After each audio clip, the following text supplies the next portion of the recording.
The Llyn Dam at the head of the river overlooks the start site for the Wildwater races.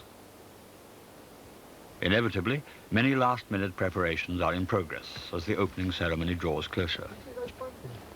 Yeah, they're in the car. Organising the 10 days at Bala was a tremendous task to undertake, particularly as Britain has never before hosted a Wildwater and Slalom World Championship. The site required many improvements to bring it up to an international standard.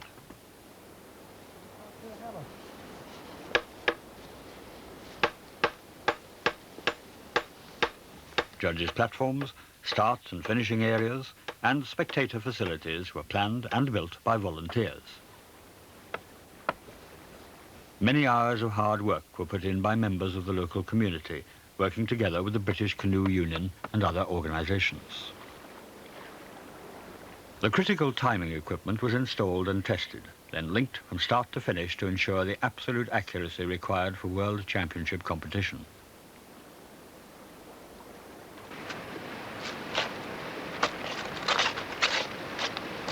More helpers changed the shape of riverbanks to improve viewing and access.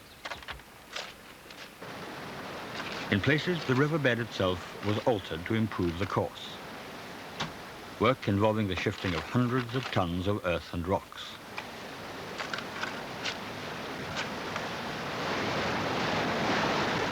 The River Tryweryn is undoubtedly Britain's greatest slalom and wildwater racing asset.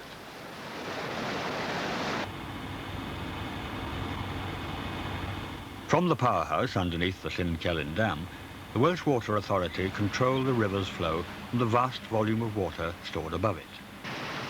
The rate of flow is constantly monitored, so every competitor has the same amount of water carrying him down the river.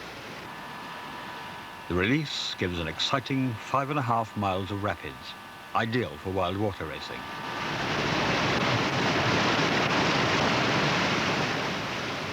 Canoeists have been well served by the Welsh Water Authority, who release the water several times a year for canoeing events.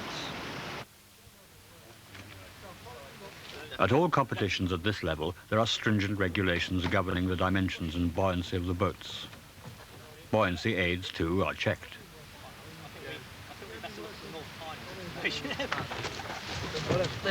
In wildwater racing, there are minimum width and maximum length requirements. In slalom, boats must conform to a minimum width and length.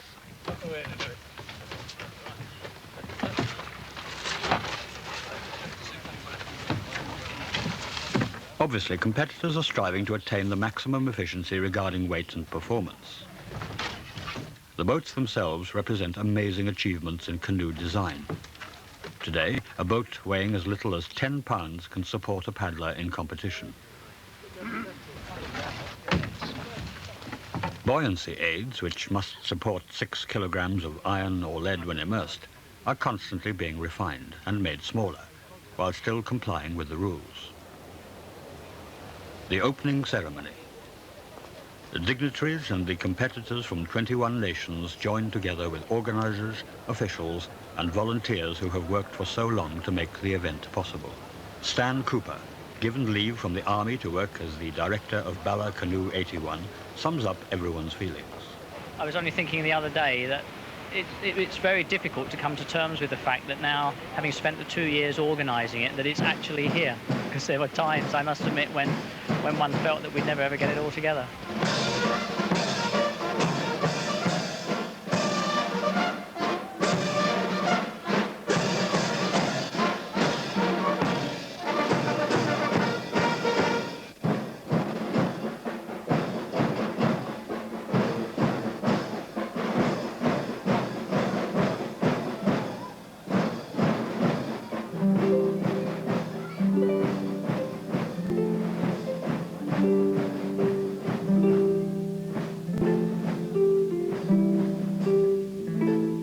In its beautiful setting, the holiday town of Bala is ready to host the first 2 disciplines of the Triple World Championships. The meeting is officially underway. The Sports Council of Great Britain, who have contributed £300,000, and the British Canoe Union welcome the International Canoe Federation's newly elected president, Sergio Orsi, to witness proceedings. The first day's competition begins at the Wildwater race start under the dam.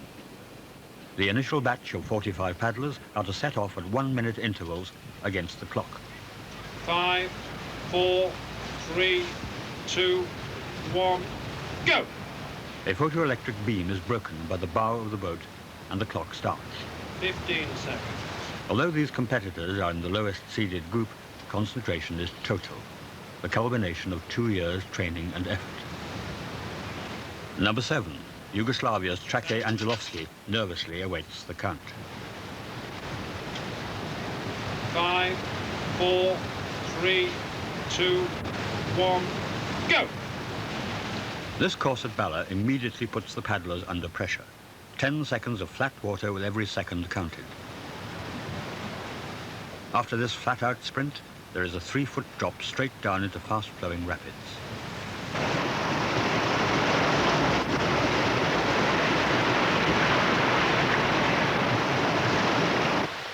A tunnel under an access road is the next feature of the course.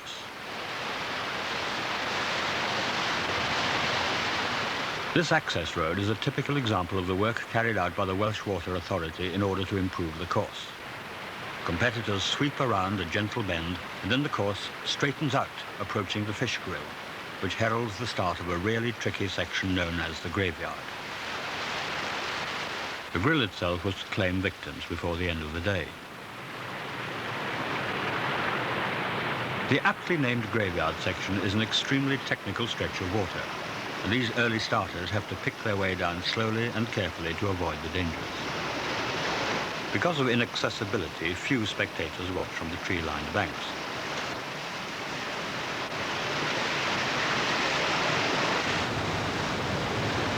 Britain's Bob Campbell crashes down the weir. Silver medalist in 1979, he is obviously anxious to win the gold this time. In the end, he was only to finish 13th overall, a bitter disappointment and a measure of the fierceness of the competition. The tremendous pressures of being expected to do so well surely contributed to his lack of form.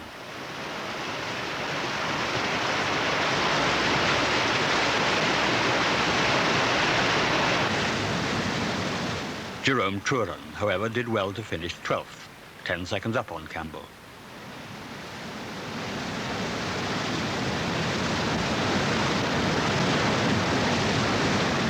In recognition of his achievement, he was picked to race for Great Britain in the team event the following day, an honour he narrowly missed out on 2 years previously in Canada.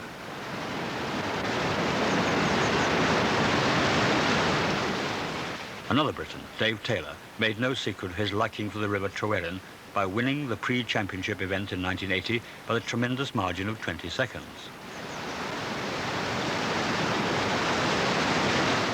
Unfortunately, he was unable to repeat this form, finishing in 9th position, 39 seconds down on the winner.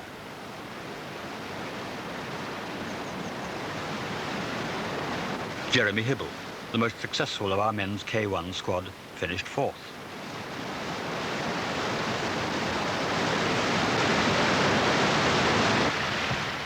His fast revving style, a characteristic of small paddlers, is well suited to this river.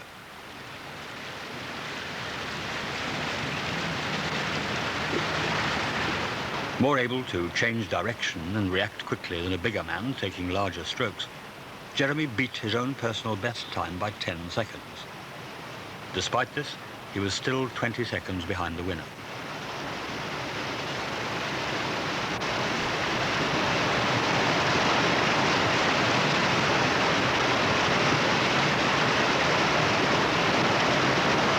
Belgian Jean-Pierre Bernet has won 4 world titles since his World Championship debut in 1965. He is a living legend among the canoeing fraternity. Unable to get amongst the medals this year, 7th place was all he could manage. Konrad Hollerith, the West German champion. He won a team gold medal in Canada in 1979, but can only race to 5th place in this year's individual event. This is Bernard Morin, who finished 3rd, a member of the French team who were the surprise packet of the competition.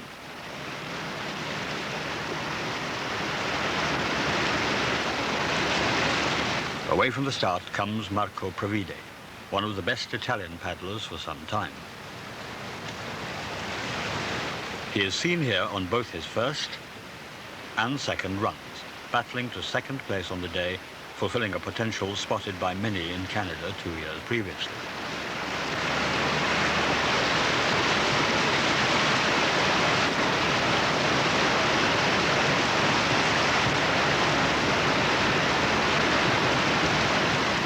However, his excellent time of 26 minutes, 27 seconds was not enough to beat this man, Claude Benezit of France. Smashing the course record on the way, he raced to his first gold medal.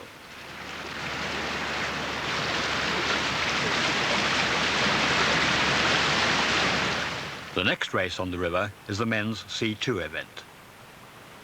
In this class, the boats are paddled from a kneeling position with single blades. 39 pairs of paddlers are listed in the program.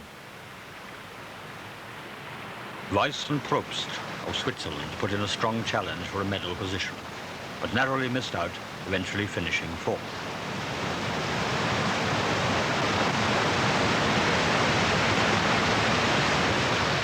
The River Troerin proved particularly difficult to negotiate in a C2.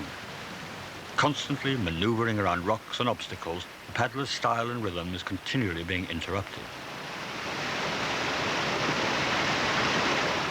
The French team made light work of these difficulties, finishing first, second, third, and fifth.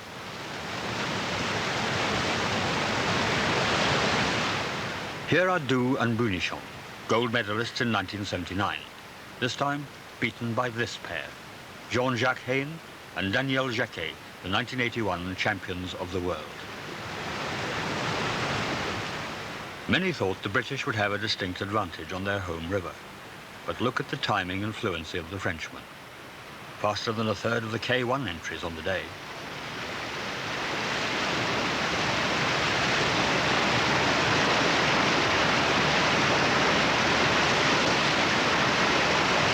Following the C2s, the ladies' K1 competitors paddle the same course as the men, one of their longest races for many years. The paddlers from Australia have made one of the longest trips to compete here. Elizabeth Blencow finished fourth in this event and competed in all three disciplines of Canoe 81. So much was expected of Britain's Sue Hornby after a strong fifth place in the pre-Worlds here in 1980. In the event, Sue had to settle for 8th place, with Belgian, Swiss, West German and Australian paddlers between her and the medals.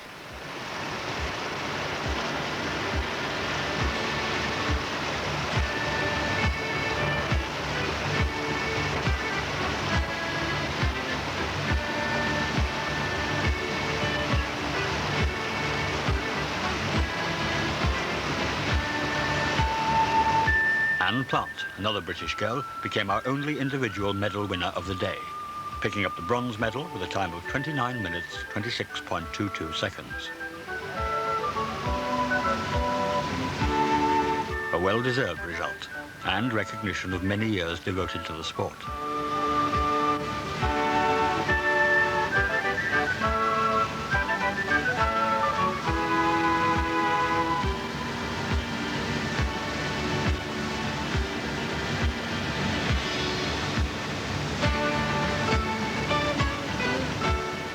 Griselda Grothaus of West Germany, a legend in ladies kayak racing. She races to the silver, repeating her performance of 1979.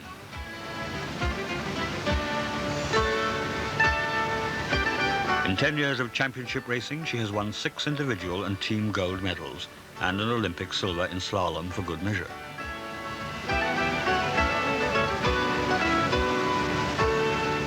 Finally, the ladies K1 champion for the second time in succession, Dominique Gardet of France.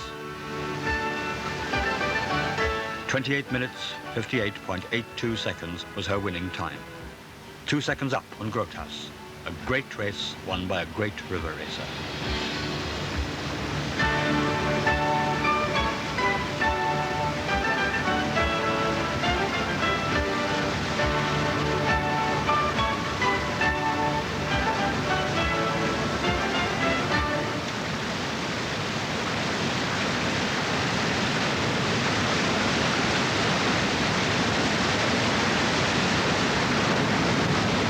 men's C1. Martin Hedges, Britain's best hope in this class, was forced down to 8th place by the foreign challenge, especially from the French, who dominated the medal positions, taking gold and silver. It was another disappointment for the home team, but with his slalom event still to come, Martin was still in with a chance of a medal.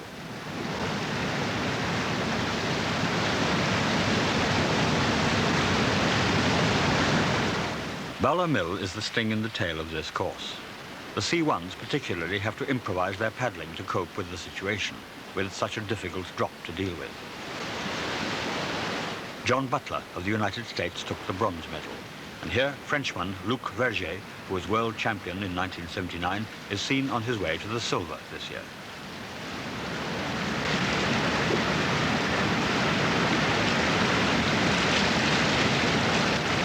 A determined effort put him 16 seconds up on the third-placed man, but Verger was forced to relinquish his title to Gilles Zoch, fellow countryman, teammate and great rival.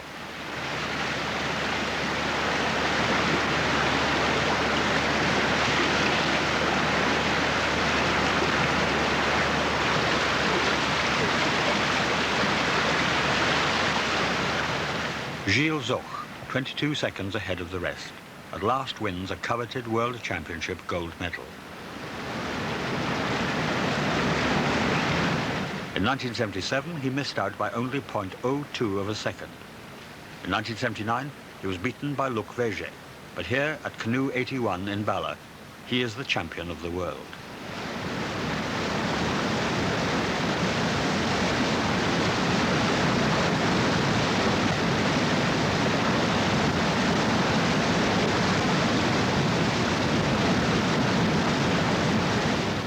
Saturday. An improvement in the weather brings out the crowds for the team events. All week attendances have suffered due to torrential rain, but now some money is rolling in to the relief of the organisers. The K1s. And first down the river, the Czech team, finishing 6th.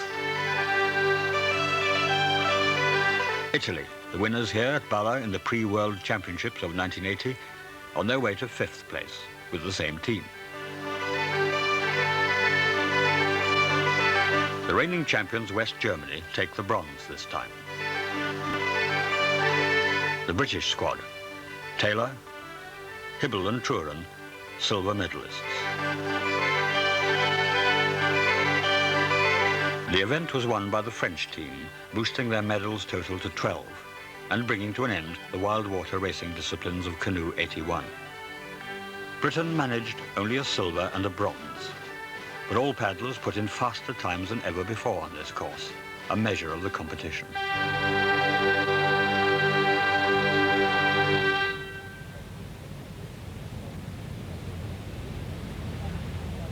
As well as gaining a dubious reputation for being the event's expert late-night boat repairers, the Japanese team impressed everyone with their enthusiasm, sharing in the honor of competing in Canoe 81.